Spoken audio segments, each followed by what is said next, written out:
Good, you're back. I'm Neom, and all roads lead to Rome. But what if there are no roads? This is Giethoorn, Netherlands, known as the town with no roads. Not entirely dissimilar from Venice or Amsterdam, this city is full of canals and abundant in bridges, wherein residents traverse by boat or on foot.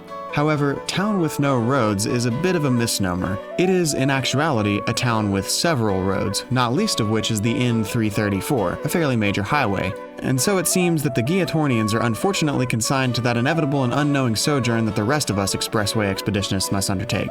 It turns out that all roads do lead to Rome, which must make it interesting for anyone trying to leave Rome. Is Rome the Hotel California? The place where all life will end up without the ability to ever leave? Will Rome swallow up the world's population and wipe away the rest of the world like some intercontinental napkin? The word napkin can be traced back through the etymological highways from the Middle English nape to the Old French nappe, and finally back to the Latin mappa, from which we also derived our word of the day, map, a diagrammatic representation of the whole or part of an area. Mappa Mundi translates as world map, or, if you prefer, the napkin of the world. The earliest Mappa Mundi that we know of is the Babylonian Imago Mundi, meaning image of the world. This 600 BC clay tablet depicts what is obviously the Earth, with the beating heart of Babylon at its center, and the bitter river surrounding it on all sides to mark the boundary of their geographical knowledge. A more recent and more impressive Mappa Mundi is the Hereford Mappa Mundi, which doesn't actually depict the world at all, but rather shows a path from hell to heaven.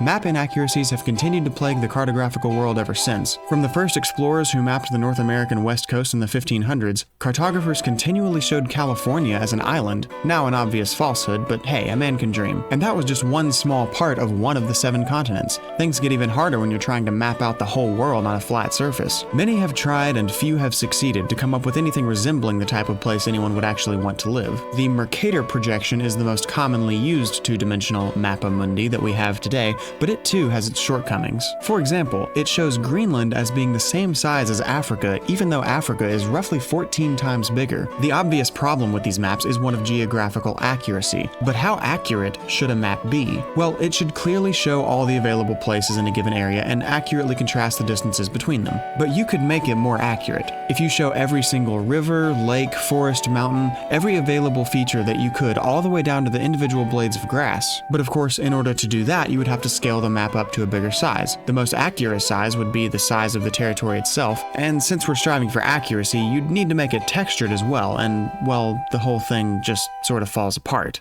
As Neil Gaiman writes in his book American Gods, the most accurate map possible would be the territory, and that would be perfectly accurate and perfectly useless. Somewhere between Imago Mundi and the Earth itself is a perfectly useful map. We've striven for a long time to come up with one, and finally we're close. But even today, maps are ridden with inaccuracies, often intentionally. It is common for map makers, even ones such as Google or Apple, to put in trap streets which are designed to fool rival map makers so that they'll be caught if they steal the original work. Of course, they're placed in such a way as to avoid inconveniencing or confusing the unsuspecting traveler. Not all of these false places are intentional, however. The island of Hy-Brasil was supposedly positioned off the coast of Ireland and was mapped multiple times, but was eventually understood to simply be a mirage or low cloud formation seen by tired sailors. Sandy Island, a small strip of land between Australia and New Caledonia, was originally discovered by British cartographer Captain James Cook in 1774, later confirmed by a whaling ship in 1876, and eventually even made it onto Google Maps, where it remained until 2012. It never actually existed.